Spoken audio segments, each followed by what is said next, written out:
ഞായറാഴ്ച ആയ പിന്നെ കല്യാണത്തിൻ്റെയും വീട്ടുകൂടലുകളുടെയും തിരക്കാണല്ലോ. അങ്ങനെ ഒരു ഞായറാഴ്ചയാണ് ഞങ്ങളൊരു വീട്ടുകൂടലിന് പോവാണ്. ബിരിയാണി എന്ന് കേട്ടപ്പോൾ വണ്ടിയിൽ ഓടിക്കേറിയതാണ് അവ്യു. നട്ടുച്ച നേരമായതുകൊണ്ട് തന്നെ സഹിക്കാൻ പറ്റാത്ത വെയിലായിരുന്നു. അങ്ങനെ നമ്മളെ സ്ഥലത്ത് എത്തിയിട്ടുണ്ട്. നല്ല ചൂടായതുകൊണ്ട് തന്നെ കുട്ടികളൊക്കെ വീശിക്കൊണ്ടിരിക്കുന്നുണ്ടായിരുന്നു. അവ്യാണെങ്കിൽ ഏതെങ്കിലും ഫംഗ്ഷന് പോയാൽ പിന്നെ കയ്യിൽ നിന്ന് താഴെ ഇറങ്ങാറില്ല. അങ്ങനെ നമ്മൾ പെട്ടെന്ന് നമ്മളെ പരിപാടിയിലേക്ക് കടന്നു. ബിരിയാണി കഴിക്കാനായിട്ട് ഇരുന്നിട്ടുണ്ട്. പക്ഷേ അക്ഷമനായിട്ട് അവ്യ കാത്തിരിക്കുന്നുണ്ട്.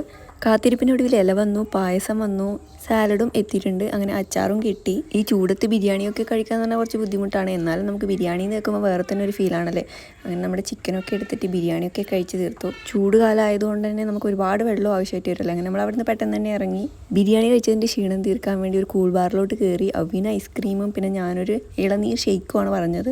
അവ്യ ഐസ്ക്രീമിൻ്റെ അൺബോക്സിങ് തുടങ്ങിയിട്ടുണ്ട്. എൻ്റെ ഇളനീർ ഷേക്കും വന്നിട്ടുണ്ട്. ഇവിടെ ഇരുന്ന് കഴിക്കാനായിട്ട് അടിപൊളി കസേരയൊക്കെ സെറ്റ് ചെയ്തിട്ടുണ്ടായിരുന്നു. അച്ഛൻ്റെ കൈയും കാലും പിടിച്ച് അവ്യ വീണ്ടും ബോൾ ഐസ്ക്രീമും കൂടി കൈക്കലാക്കിയിട്ടുണ്ട്. ഞങ്ങളൊരു ലൈം സോഡയും കൂടി കുടിച്ചു. ബാക്കി അടുത്ത വീഡിയോയിൽ കാണാം.